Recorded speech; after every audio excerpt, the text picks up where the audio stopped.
Hello miners! Hopefully my launch tips have helped you put your first base into orbit and you're ready to set it back down now. I recommend testing all of this on Minmus. As I've said before, the flatlands are incredibly easy to land on, and the gravity is just perfect to make a gentle touchdown as easy as possible. Still though, landing can be difficult, especially if you've decided to make an all-in-one base that weighs in at more than 25 tons. I've decided to break the landing tutorial down into a few pieces. First, we're going to talk about general landing tips that can be applied to all types of landers and not just limited to mining bases. For this tutorial, I'll be using the term lander and mining base interchangeably. Essentially, putting a base down is just like putting any other lander down, it's just bigger. The two things you need to remember are, first, make sure you have adequate control. This includes RCS thrusters, reaction wheels, and making sure that you can control the craft properly along the prograde vector. This is important because having your command pod perpendicular to your thrusters means that your nose will point pro or retrograde, but your thrusters will most likely be pointing normal or anti-normal. You can accomplish this by using multiple sets of thrusters, one for landing, specifically when you get close to the ground, and another set on either the front or back to control your pro and retrograde changes. You also can use a docking port oriented in the proper direction. Controlling from the docking port will orient the navball properly for you. Secondly, you need to be extra gentle. Even if you're putting down small parts to assemble the vehicle on the ground, many sensitive parts are exposed on mining landers. Where you could get away with a harder, even almost crash landing in a normal lander, you need everything to survive in a mining base. Hitting the ground crooked, with too much velocity, or landing sideways / upside down will result in destroying the solar panels, drills, batteries, and much more, as they can't take the forces your landing legs or purely structural parts could. I recommend landing no harder than 5 meters per second at first until you're comfortable with it. That may sound slow, but big bases tend to bounce around when they hit due to their mass. A bounce may be funny in a typical lander, but they're deadly for a mining base.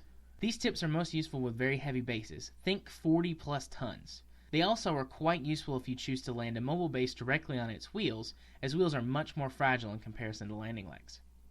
Now to be a bit more specific. With stationary bases, next comes assembly. If your base has multiple parts, putting stationary bases together on the ground is next to impossible without mods. You either have to have some amazing piloting skills in order to line up the docking parts after the craft have already touched down on the ground, or you have to figure out a way to make vertically connected bases work without wobbling and toppling over, which incidentally also requires excellent piloting skills because you're putting one heavy ship on top of another heavy ship without crashing either of them. It's not impossible, but very difficult to do. There is one final way to assemble stationary bases without mods though, and that is to use a rover designed to pick up the base pieces and move them around. I'll include a craft file for you to play with because this one's hard to describe properly. Essentially though, it's a small, low-profile rover that can fit under your base parts. It connects to them using a docking port or a grabber claw and can lift them up and move them around.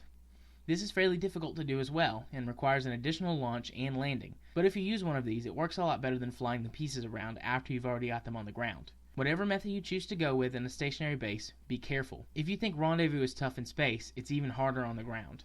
Mobile mining bases make the assembly process much easier. All you have to do is ensure that your base has docking ports on each end or side, and that the crafts are all built to identical height specifications. Once you set the base pieces down, you just drive up beside the other parts and connect up. Mobile miners have their own set of problems though.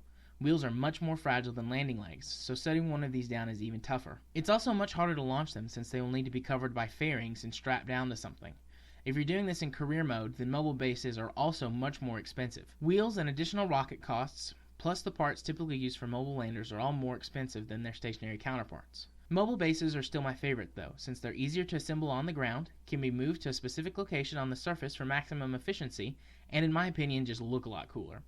They remind me of mining bases from the movie Dune, if you've ever seen that. One tip to combat the trickiness of landing any type of mining base is to use a disposable landing craft. This works better in my opinion with mobile bases, but would be a perfectly viable option for stationary ones as well.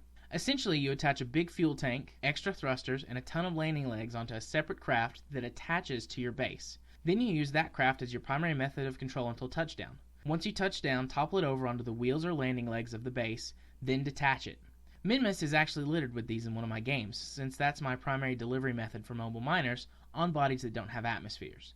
If they have atmospheres, just use parachutes. Although remember to use lots of them because these craft are very heavy. Hopefully you now have a basic understanding of how to land and assemble a mining base. We're going to come back to mining bases in the future after we've covered mods, as they get much better and much more interesting in modded games. In the next tutorial though, we're going to start talking about self-sustaining ships. I was saving this tutorial for last, but I feel it's appropriate now since I have a separate segment about a self-sustaining ship. Until next time. J. Arthur, signing off.